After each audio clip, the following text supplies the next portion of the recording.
விருட்சத்தின் கனி இருக்கிற அந்த இடத்துக்கு ஏதேன் தோட்டம். எல்லாம் வசனம் 2-3 வசனத்துல நான் பார்த்திருக்கிறேன். நடுவு மத்தியில பரதேசின்னு புதிய ஏற்பாடுல ஃபுல்லா பாத்தீங்கன்னா பரதேசிங்கிற வார்த்தை யூஸ் பண்ணிருப்பாங்க. அந்த பரதேசியில தான் ஆத்மா விடப்படக்கூடிய இடம். ஆனா அந்த இடத்துல நடுவு சென்டர்ல ஜீவ விருட்சத்தின் கனி இருக்குது அப்படின்னு சொல்லி நம்ம வேத வசனத்துல பார்க்கிறோம். அப்ப ஏதேன் தோட்டத்திலையும் நடுவு மத்தியில தான் என்ன இருந்ததுன்னா ஜீவ விருட்சத்தின் கனி மரம் இருந்துச்சு. கொலை செய்யாம ஏன் அவரு நினைச்சிருந்தா எப்படினாலும் தப்பிச்சு போக முடியும். ஆனா ஏதாவது செஞ்சாரா? செய்யாம, ஒரு சொட்டு பாவமும் செய்யாம, பொய்யும் சொல்லாம, அவர் தன்னுடைய ஜீவனை எதுக்காக தந்தாரு? நம்மள மன்னிக்கிறதுக்காக. அந்த பாவமற்ற ரத்தத்தை சிந்துனாதான் இப்படிப்பட்ட பாவத்தை மன்னிக்க முடியும். என்ன தேவன் கிட்ட கேட்டார். ஏன்னா அவர் தான் என்ன இந்த ஊழியத்துக்கு அழைச்சிருக்கிறார். நான் எத்தனையோ அடிகள், நொறுக்குதல் எல்லாத்தையும் தாண்டி தான் இந்த இடத்துல வந்திருக்கேன் ஊழியத்தை செய்ய. அப்போ சில வசனங்களை வாசிக்கும் போது என்ன நீங்களே மன்னிக்கலன்னா எங்களை எப்படி மன்னிக்க சொல்வீங்க? இப்பெல்லாம் நான் கேள்வி கேட்பேன். ஏதேன் தோட்டம் எப்படி அழிக்கு? இதெல்லாம் நான் கேட்ட கேள்வியை சிஸ்டர் கேட்டதுனால ரொம்ப ஈஸியா என்னால பதில் சொல்ல முடிஞ்சது. நான் கேள்வி பிரைஸ் தி லார்ட். இந்த நாளில் நம்ம சிஸ்டர் ஃபர்ஸ்ட் பைபிள்ல ஆரம்ப கதை, அதாவது ஆதாம் ஏவாள் உருவாக்குன அந்த ஸ்டோரியை சிஸ்டர் இப்போ ஸ்டோரியை சொல்லுவாங்க. அதுக்கப்புறம் நான் அதுக்கான விளக்கங்களும் அவங்க ஒரு 3 கேள்வி கேட்கணும்னு சொல்லியிருக்கிறாங்க.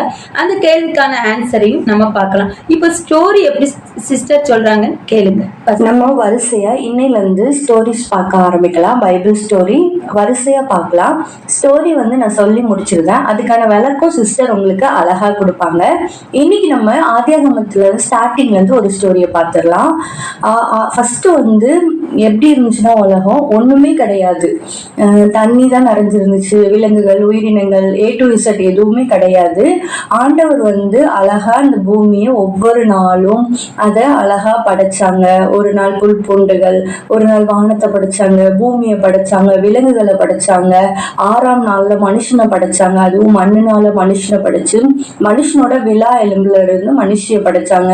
அவங்க 2 பேருக்கும் ஆதாம் ஏவாள்னு பெயரும் வச்சாங்க. அதுக்கப்புறமா அவங்க ஒரு அழகான ஒரு தோட்டத்தை படைச்சு அந்த தோட்டத்துல அவங்கள வாழ வச்சாங்க. அவங்களுக்கு தேவையான எல்லாமே அந்த இடத்துல இருந்துச்சு. ஆனா அதுக்கு நடுவுல ஆண்டவர் நன்மை தீமை அறியத்தக்க ஒரு மரத்தையும் வச்சிருந்தாரு. ஆதாம்கிட்ட ஏவாட்டையும் சொல்லலாம், நீங்க எந்த இடத்துக்குனாலும் போங்க, என்னனாலும் பண்ணுங்க, எதுனாலும் சாப்பிடுங்க, ஆனா இந்த தோட்டத்துக்கு நடுவுல இருக்கிற இந்த மரத்தோட கனியை நீங்க புசிக்க கூடாது. அப்படி நீங்க புசிச்சீங்க அப்படின்னா அது சாகவே சாவீங்க அப்படின்ற மாதிரி ஆண்டவரே சொல்லியிருப்பாரு. அவங்களும் சரி ஓகே அப்படின்ட்டு நல்லா அந்த இடத்துல சந்தோஷமா இருப்பாங்க. அப்போ அந்த மரத்துல ஒரு பாம்பு பேசும். ஆண்டவர் உங்களை இந்த கனியை மட்டும் புசிக்க வேண்டாம்னு சொன்னாங்களா அப்படின்னு கேட்டதுக்கு ஏவாள் சொல்லுவாங்க, ஆமா, ஆண்டவர் எல்லா கனியுமே நீங்க புசிக்கலாம், ஆனா இந்த மரத்தோட கனியை மட்டும் எங்களை புசிக்க வேண்டாம்னு சொன்னாங்க அப்படின்னு சொன்னதுமே அதுக்கு அந்த பாம்பு சொல்லும், நீங்க இந்த கனியை புசிச்சீங்க அப்படின்னா தேவர்களை போல ஆயிடுவீங்க. நீங்க ஆண்டவர் மாதிரி உங்களுக்கு நன்மை தீமை அப்படின்றது என்னெல்லாம் பகுத்தறியத்தக்க அந்த ஒரு எண்ணம் வந்துடும் உங்களுக்கு. நீங்க தேவர்களை போல ஆயிடுவீங்க அப்படின்ற மாதிரி சொன்னதுமே இந்த ஏவாள் இருக்காங்களா அவங்களும் அந்த பாம்போட அந்த வார்த்தையை நம்பி அந்த கனியை புசிச்சிருவாங்க. அவங்க புசிச்சது மட்டும் இல்லாம ஆதாமுக்கும் அந்த கனியை கொடுப்பாங்க. அவங்க ஒய்ஃப் கொடுத்தோன்னா அவருமே வாங்கி சாப்பிட்டுருவாரு. சாப்பிட்ட உடனே அவங்களுக்கு நம்ம நிர்வாணமா அப்படி இருக்கும் அப்படின்றது அவங்களுக்கு தெரியும். ஆண்டவர் ஆதாம தேடி அந்த தோட்டத்துக்கு வருவாரு. தேடி வரும்போது ஆதாமும் ஏவாளும் ஒரு மரத்து பின்னாடி போய் ஒளிஞ்சுக்கிட்டு, ஆண்டவரே நாங்க நிர்வாணமா இருக்கோம் அப்படின்னு சொல்லுவாங்க. ஆண்டவர் கேட்பாரு, நான் விலைக்கு வச்சிருந்தா அந்த கனியை நீங்க புசிச்சிங்களா அப்படின்னு கேட்டதுக்கு ஏவாள் சொல்லுவாங்க, அதுல ஒரு பாம்பு இருந்தது, அந்த பாம்பு தான் என்ன புசிக்க சொல்லிச்சுன்னு சொல்லுவாங்க. ஆதாம் சொல்லுவாங்க, என்னோட மனைவி தான் என்ன புசிக்க சொன்னாங்க அப்படின்னு 2 பேருமே மாத்தி சொன்ன உடனே ஆண்டவருக்கு ரொம்பவே கோவம் வந்துடும். அவர் அந்த பாம்பு சபிச்சிருவாரு. முதல்ல காலத்துல பாம்பு ஊர்ந்துட்டுலாம் இருக்காது, அது பறக்கதான் செய்யும். அந்த பாம்புக்கு சாபம் கொடுத்துருவாங்க, நீ உயிரோட இருக்கிற நாளெல்லாம் மண்ணுல தான் ஊர்ந்து போகணும் அப்படின்னு ஆண்டவர் அந்த பாம்புக்கு சாபம் கொடுத்துருவாங்க. ஆதாம் ஏவாள் பண்ணதுக்குமே அவங்களுக்குமே ஏதேன் தோட்டத்தை விட்டு வெளியே அனுப்பி அவங்கள நீங்க உழைச்சி உங்க வேர்வையா உழைச்சுதான் நீங்க வாழணும் அப்படின்ற மாதிரி சொல்லி அவங்களுக்கும் சாபம் கொடுத்து அந்த ஏதேன் தோட்டத்தை அவங்கள வெளியே அனுப்பிடுவாங்க. அதுக்கப்புறமா ஆண்டவர் அந்த ஏதேன் தோட்ட கதை பூட்டிடுவாரு. இவங்க 2 பேரையும் வெளியே அனுப்பிட்டு இதுக்கான விளக்கம் சிஸ்டர் இப்ப கொடுப்பாங்க. வாங்க அவங்க கூட சேர்ந்து நானும் கேட்கிறேன். சிஸ்டர், நீங்க அழகா கதையை சொன்னீங்க. ஓகே, அதுக்கான விளக்கம் தெரியணும்னா உங்களுக்கு என்ன கேள்விக்கு விளக்கம் வேணும்னு சொல்லுங்க. அந்த கேள்வி கேளுங்க, நான் இப்ப விளக்கத்தை உங்களுக்கு தெளிவா சொல்றேன். நான் சொன்ன ஸ்டோரியில இருந்து எனக்கு சில கொஸ்டின்ஸ் இருக்கு சிஸ்டர், அதை உங்ககிட்ட கேட்கிறேன், அதுக்கான விளக்கம் கொடுங்க. ஃபர்ஸ்ட் கொஸ்டின், ஏதேன் தோட்டம் இப்பவும் இருக்குதா, அது எங்க இருக்குது, அந்த தோட்டத்தை பற்றிய சில விஷயங்கள் சொல்லுங்க சிஸ்டர். ஓகே சிஸ்டர், ரொம்ப அருமையான கேள்வியை கேட்டிருக்கிறாங்க. அதாவது முக்கியமான கேள்வி இது. ஏதேன் தோட்டம் இப்ப இருக்குதா இல்லையா, நிறைய பேருடைய கேள்வி. ஏதேன் தோட்டம் வந்து நோவாவின் காலத்தோட அழிஞ்சிட்டு அப்படின்னு சிலருடைய நம்பிக்கையா இருக்கு. ஆனா ஏதேன் தோட்டம் அழிய வாய்ப்பே இல்லை. இதே சிஸ்டர் இந்த கேள்வியை கேட்டது போலதான் என்னுடைய வாழ்க்கையிலேயே நான் தேவன் கிட்ட கேட்டிருக்கிறேன், ஏதேன் தோட்டம் எப்படி அழியும்? ஒரு சாதாரண ஒரு ஜோடியாவே விலங்குகளை நோவா காலத்துல காப்பாத்தின தேவன், ஏதேன் தோட்டங்கிறது ஜீவ விருட்சத்தின் கனி இருக்குது. அது மாத்திரம் இல்ல, அதுல தேவதூதர்கள், அதாவது கேர்பீன்கள்ங்கிறது தேவதூதர்கள், அது அவங்க பாதுகாக்கிறாங்க. அந்த இடத்துல சுடரொளி பட்டயம் இருக்குது. சகலமும் இருக்கிற தேவன் உலாவி வர்ற சன்னிதானம் அந்த இடத்துல இருக்குது. வேத வசனத்துல நம்ம பார்க்கிறோம். இந்த இடம் அழிய வாய்ப்பே இல்லை. அப்போ அந்த இடம் எங்க அப்படின்னு நான் ஏசப்பாட்ட நான் கேள்வியா கேட்கும்போது எனக்கு தேவன் வெளிப்படுத்தின சில விஷயங்களை நான் இப்போ உங்களுக்கு ரொம்ப ஈஸியா ஒன் வேர்டாவே நான் சீக்கிரமாவே அதை ஷேர் பண்ணிட்டேன். அதாவது பூமிக்கு மேல இப்ப ஏதேன் தோட்டம் இல்லை, அது கன்ஃபார்ம். அது கிழக்கு தேசத்துல இருந்தது. அது ஈராக் சைடு தான் கிழக்கு தேசம். அப்படி அங்கதான் அதுல உள்ள ஆறுகள்லாம் ஓடுதுங்கிறது எல்லாமே நம்ம ஓரளவு நிறைய பேத்துக்கு தெரிஞ்சிருக்கும். ஆனா இப்ப அது எங்க இருக்கு, பூமியின் மேல இல்லை. ஆனா அப்ப இங்க எங்க இருக்கு அப்படின்னு பாத்தீங்கன்னா பூமியின் தாழ்விடங்கள்ல இருக்கு. அதுக்கு ஆதாரமா வேத வசனம் எசேக்கியேல்ல இருக்குது. பார்வோன் ராஜாவுக்கு ஒரு தீர்க்கதரிசி வந்து எச்சரிச்சு சொல்லுவார், நம்ம வந்து அந்த விருட்சத்தின் கனி தாழ்விடங்கள்ல இறக்குனது போல அப்படின்னு சொல்லி ஒரு வசனம் தெளிவா இருக்கும். அந்த வசனத்துல பாத்தீங்கன்னா ஏதேன் தோட்டம் அப்போ பூமிக்கு மேல இல்ல, தாழ்விடங்கள்ல இறக்கப்பட்டிருக்கு. அப்போ பூமிக்கு கீழே.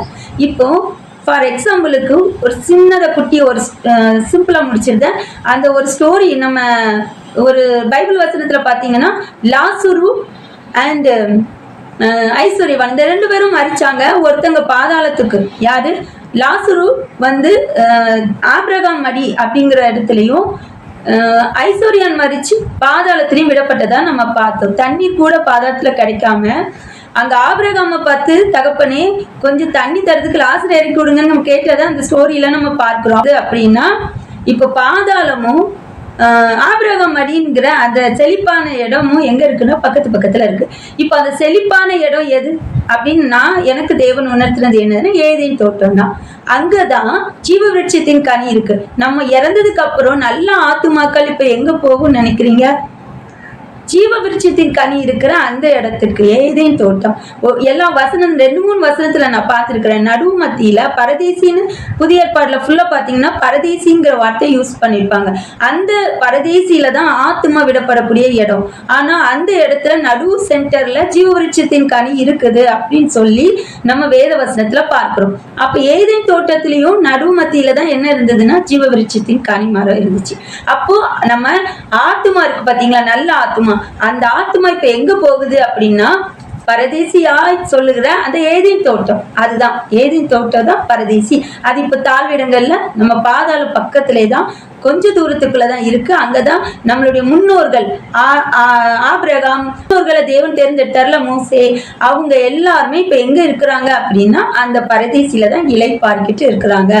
அந்த ஆபிரகாம் மடி என்ற சொல்ற இடம் தான் அந்த பரதேசி தான் ஏதேன் தோட்டம் என்பதுதான் தேவன் எனக்கு தெளிவா எனக்கு விளக்குன ஒரு இது. இன்னும் இது பெருசா வசனத்தோட வச்சு பேச முடியும், பட் இன்னைக்கு நான் ஷார்ட்டா முடிக்கிறேன். ஓகே சிஸ்டர், அப்ப ஏதேன் தோட்டம் இருக்குது, அது இப்போ பரதேசி என்ற பெயர்ல இருக்குது. அதுலதான் ஜீவ விருட்சத்தின் கனி இருக்குது. ஜீவ விருட்சத்தின் கனி மனிதன் வந்து பாவத்தை செஞ்சு, அதாவது பாவமான கனியை சாப்பிட்டதுனால இப்போ பாவ உணர்வுகள் நமக்குள்ள வந்ததுனால நம்ம அந்த கனியை சாப்பிட முடியாது. ஆனா நம்ம அழிக்கப்பட்டதுக்கு அப்புறம், இறந்து போனதுக்கு அப்புறம் நம்மளுடைய ஆவி தேவன் கிட்ட போயிரும். நம்மளுடைய ஆத்மா எங்க போகும் அப்படின்னா, பாவம் செஞ்ச ஆத்மாவா இருந்தா நரகத்துக்கும், நல்ல நன்மை செஞ்ச ஆத்மா இருந்தா, அதாவது நரகம் என்பது இப்ப பாதாளம், சரியா?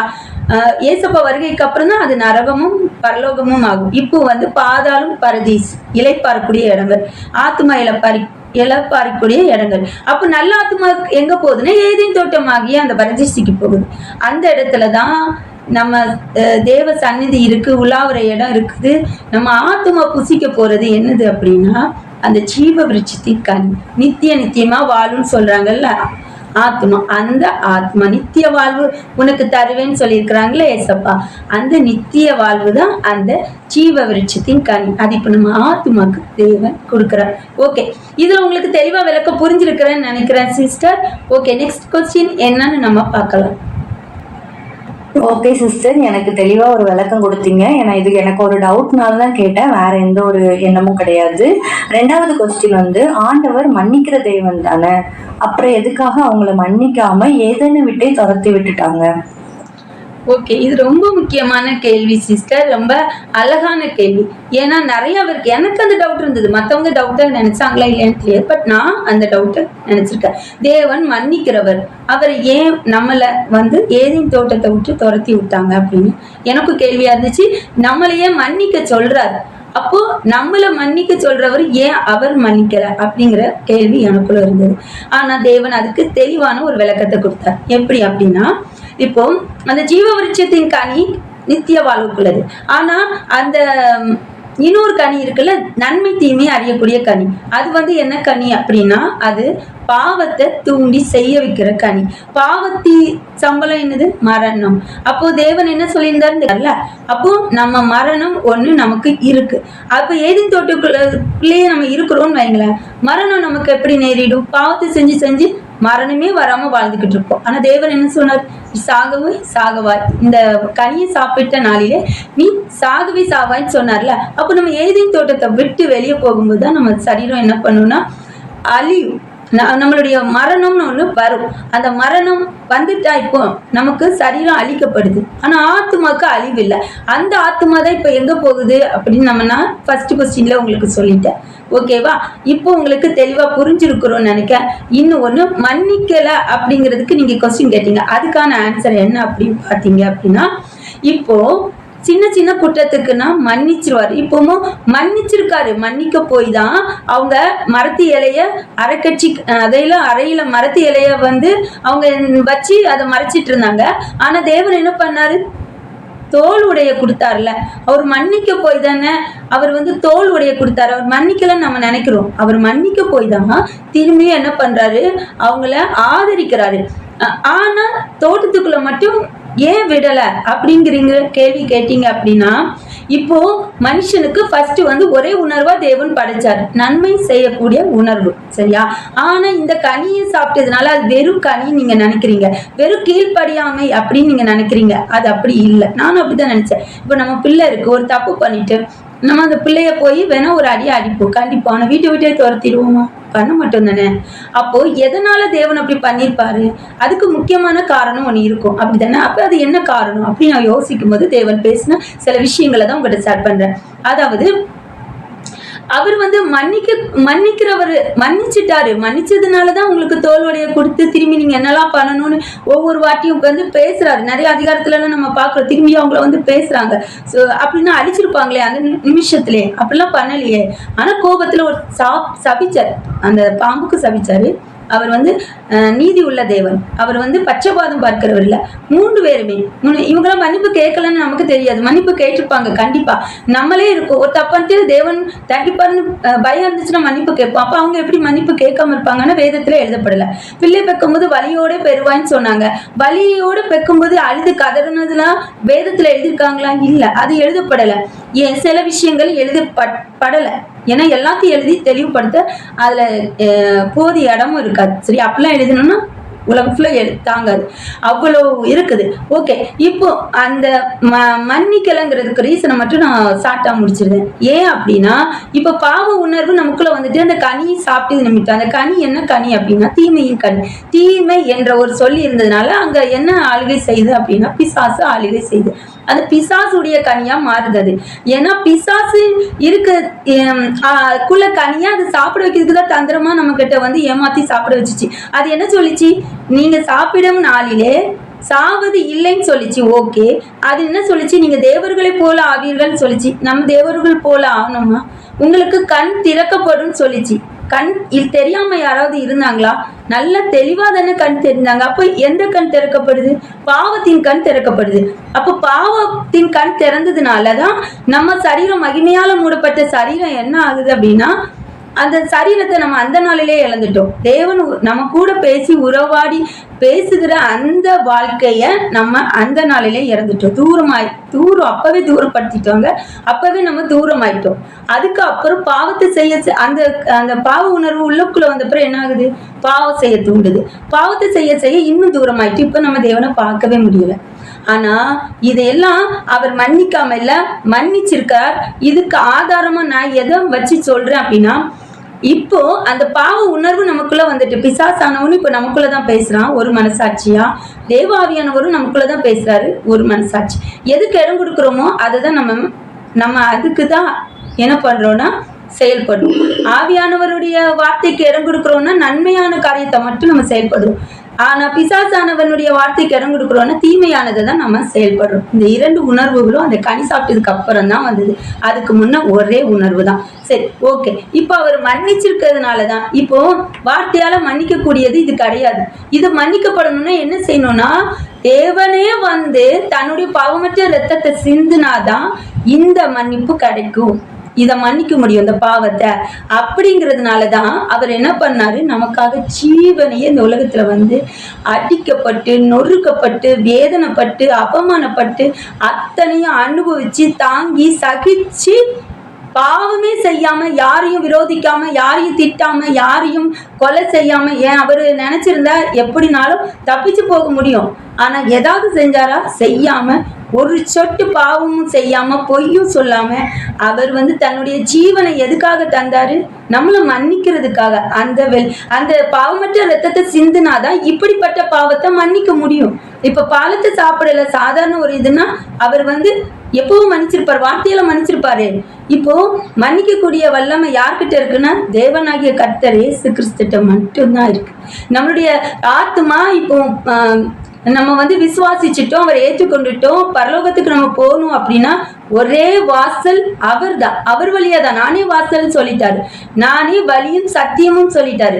அந்த வழியா தான் நம்ம எங்க போக முடியும்னா பரலோகத்துக்கு போக முடியும். வேற எத்தனை 100 கோடி தேவர்கள் இருந்தாலும் சரி, அவங்க மன்னிக்க முடியாது. பாவத்துக்கு மன்னிப்பு கிடையாது.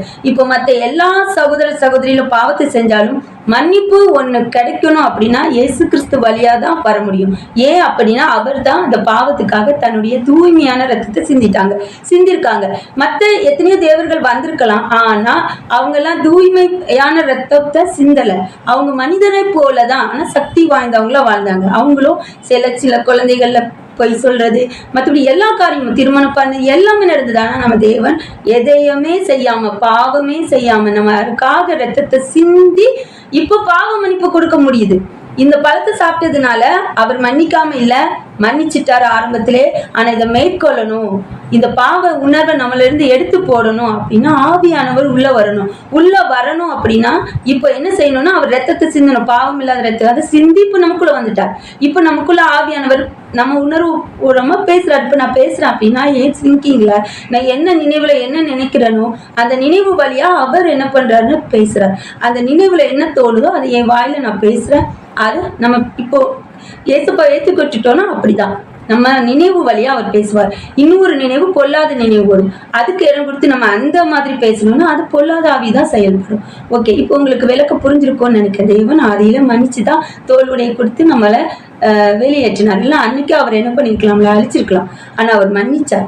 ஆனா அந்த கனி நமக்குள்ள இருக்கிற அந்த பாவ உணர்வை எடுக்கணும்னா அந்த மன்னிப்பு கொடுக்கணும்னா அவருடைய ரத்தத்தை சிந்தணும். அதுக்காக தான் தேவன் அவருடைய ரத்தத்தையே சிந்தினார். இப்போ உங்களுக்கு விளக்கம் புரிஞ்சிருக்கும் நினைக்க. 3rd கொஸ்டின் என்னன்னு பார்க்கலாம். சிஸ்டர் வித்தியாசமான கேள்வியை கேட்கிறாங்க. பரவாயில்ல. 3rd கொஸ்டின் என்னன்னு பார்க்கலாம். இந்த ஸ்டோரியை பத்தி நான் சொல்லும் போது எனக்கு சில கொஸ்டின்ஸ் உங்கள்கிட்ட கேட்கணும்னு தோணுச்சு. அந்த மாதிரி கொஸ்டின்ஸ் தான் உங்கள்கிட்ட கேட்டுட்டு இருக்கேன் சிஸ்டர். நீங்க எனக்கு ரொம்பவே தெளிவா விளக்கம் கொடுத்துட்டு இருக்கீங்க. அடுத்த கொஸ்டின் என்னன்னா, ஆண்டவர் வந்து நன்மை தீமை அறியத்தக்க இந்த மரத்தை படைக்கும் போது பக்கத்துல இன்னொரு மரத்தையுமே படைச்சிருப்பாரு. அது நித்திய ஜீவனை அடையிறதுக்கான மரம். ஆண்டவர் வந்து இந்த மரத்தோட கனியை அவங்க புசிச்ச உடனே எதுக்காக ஏதேனை விட்டு வெளியே துரத்துனாங்க? உள்ள இருந்தா அவங்க இன்னொரு மரத்தோட கனியை புசிச்சிருவாங்க அப்படின்ற காரணத்துக்காகவா? அதை பத்தியே விளக்கம் கொடுங்க சிஸ்டர். இப்போ இந்த சிஸ்டர் இந்த கேள்விக்கு தேர்ட் கேள்வி ஃபர்ஸ்ட் இதுலயே நான் உங்களுக்கு தேர்ட் கேள்விக்கு ஃபர்ஸ்ட் இதுலயே விளக்கம் கொடுத்துருக்கேன் சிஸ்டர். அது நான் திரும்ப ரிமைண்டிங் பண்றேன்.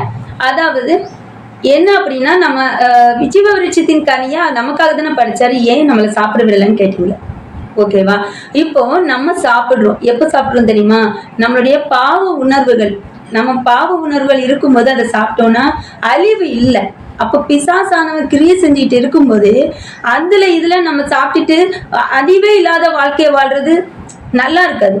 ஆனா நமக்கு ஒரு 100 வருஷ காலம் வைங்க, நம்ம 100 வருஷ காலம் பாடுகள் நிறைஞ்ச வாழ்க்கை தான், கஷ்டம் நிறைஞ்ச வாழ்க்கை தான் ஒரு டெஸ்ட்ல பாஸ் ஆகுற மாதிரி. இப்போ ஒரு டெஸ்ட், நமக்கு இந்த டெஸ்ட்ல நீங்க பாஸ் ஆகிட்டீங்க அப்படின்னா இப்போ நீங்க எங்க போவீங்க? உங்க ஆத்மா மகிமையான சரீரம் கிடைக்கும். எப்போ கிடைக்கும் தெரியுமா? நம்ம சரீரம் அழிக்கப்பட்டு நம்ம ஆத்மா இருக்கு பார்த்தீங்களா, ஏதேன் தோட்டத்துக்குள்ள இளைப்பாறக்கூடிய அந்த பரதேசிக்கு போவீங்கல்ல, அந்த இடத்துக்கு போகவும் பழைய நம்மளுடைய மகிமையான சரீரம் நமக்கு ஆத்மா உள்ள போகவும் கிடைச்சிருது. அதனால தானே அந்த லாசரு அந்த கதை ஸ்டோரியில பார்க்கும்போது ஐஸ்வர்யவான் வந்து ஆபிரகாமையும் கேட்கிறாருல, ஆபிரகாம் கண்டுபிடிக்கிறாங்கல்ல, அப்போ அவங்களுக்குள்ள ஒரு சரீரம் இருக்குது, அப்படித்தானே?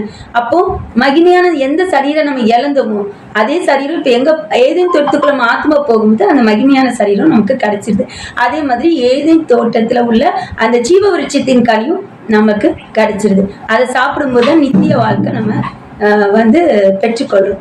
இதுல உங்களுக்கு விளக்கம் புரிஞ்சிருக்கும்னு நினைக்கிறேன். இது ஃபர்ஸ்ட் கொஸ்டின்ல உங்களுக்கு இந்த ஆன்சர் கொடுத்துருக்கிறேன், பட் இப்போ அதோட தெளிவா சொல்லியிருக்கேன். ஓகே சிஸ்டர், உங்களுக்கு புரிஞ்சுதா? இன்னும் நிறைய ரகசியங்கள் இருக்குது. இன்னும் கேள்வியை கேட்டீங்கன்னா எத்தனையோ கேள்விக்கு பதில் சொல்ல முடியும். ஏன்னா ஒவ்வொரு இதையும் நான் வந்து மற்றவங்க சொல்றதை கேட்டு நான் சொல்லலை. நான் வந்து பைபிள் காலேஜ் போய் யாரும் சொல்லி, அதாவது பைபிள் ஸ்டடி போய் யாரும் சொல்லி அதை கேட்டு நான் உங்களுக்கு சொல்லலை. அதை கேட்டு சொன்னால் அவங்க என்ன சொல்கிறாங்களோ அதை கேட்டு அப்படியே உங்ககிட்ட நான் சொல்லுவேன். இது அப்படி கிடையாது. ஒவ்வொரு வசனத்துக்கு கேள்வியை நான் தேவன்கிட்ட கேட்பேன். ஏன்னா அவர் தான் என்னை இந்த ஊழியத்துக்கு அழைச்சிருக்கிறார். நான் எத்தனையோ அடிகள் நொறுக்குதல் எல்லாத்தையும் தாண்டி தான் இந்த இடத்துல வந்திருக்கேன் ஊழியத்தை செய்ய. அப்போ சில வசனங்களை வாசிக்கும் போது என்ன நீங்களே மன்னிக்கலைன்னா எங்களை எப்படி மன்னிக்க சொல்வீங்க? இப்பெல்லாம் நான் கேள்வி கேட்பேன். ஏதேன் தோட்டம் எப்படி அழிக்கு, இதெல்லாம் நான் கேட்ட கேள்வியை சிஸ்டர் கேட்டதுனால ரொம்ப ஈஸியாக என்னால் பதில் சொல்ல முடிஞ்சது. நான் கேள்வி கேட்கும்போது தேவன் ஒவ்வொரு கேள்விக்கு ஆன்சர் உணர்த்திருக்காங்க. இன்னும் இதில் நிறைய கேள்வி இருக்கு. ஏன் சாப்பிட்ட உடனே நம்ம ஏன் சாகலை அப்படின்லாம் கேள்வி இருக்குது. சாப்பிட்ட உடனே சாகலை அப்படின்னா நம்ம வந்து சரீரம் இப்போ அழியப்படுது. சாப்பிட்டுட்டோம், நம்ம வந்து சாகாம இருக்கிற அந்த பழத்தை நம்ம இப்போ சாப்பிட முடியல. நம்ம சரீரம் என்ன ஆகுது? பாவம் செஞ்சதுனால பாவத்தின் சம்பளம் மரணம், மரணத்துக்கு நம்ம சரீரம் அழிஞ்சிடுது. இப்ப அழிவு நமக்கு வந்துட்டு, ஆனா நம்ம ஆத்மா மட்டும் அழியாது. அது தேவன் கொடுத்தது. அதனால என்ன பண்ணுதுன்னா சரீரம் வந்து மண்ணுல எடுத்தது, பூமியிலேருந்து எடுத்தது. ஆனா சுவாசமும், அதாவது நம்மளுடைய ஆத்மாவும் நம்மளுடைய ஆவியும் தேவன் கொடுத்தது. அது வந்து தேவனுக்கிட்டே ஆவி திரும்புது. ஆத்மா வந்து இளைப்பாறக்கூடிய இடம் ஏதேன் தோட்டம். நமக்காக திருப்பியும் தேவன் என்ன பண்றாரு? ஏதேன் தோட்டத்தை நமக்கு தராரு. ஓகே, இன்னும் நாளைக்கு வந்து இன்னும் அடுத்து நாளைக்குள்ள ஸ்டோரி என்ன அப்படின்னா, இதுக்கு அடுத்த ஸ்டோரி கொலை செஞ்சாங்கல்ல நம்மளுடைய காயின் ஆபேல், அவங்களுடைய ஸ்டோரி. அதுலேயும் நிறைய ஏன் காணிக்கை அங்கீகரிக்கல, இப்படி நிறைய உள்ளர்த்தங்கள், அதாவது ரகசியங்கள் இது அதுலேயும் இருக்குது. இதில் எப்படி ரகசியங்கள் இருந்ததோ அதே போல் அதுலேயும் இருக்குது. சிஸ்டரும் அந்த ரகசியமான கேள்விகளை கேட்பாங்க. நாளைக்கும் நீங்கள் அந்த ஸ்டோரியை கேட்டு இந்த கேள்விக்கான ஆன்சரை நீங்கள் தெரிஞ்சுக்கலாம். இது எல்லாமே தேவன் எனக்கு நான் கேட்ட கேள்விகள், அதற்கு அவர் எனக்கு உணர்த்தின பதிலை தான் உங்கள்கிட்ட சொல்லிக்கிட்டு இருக்கிறேன். Okay, God bless you.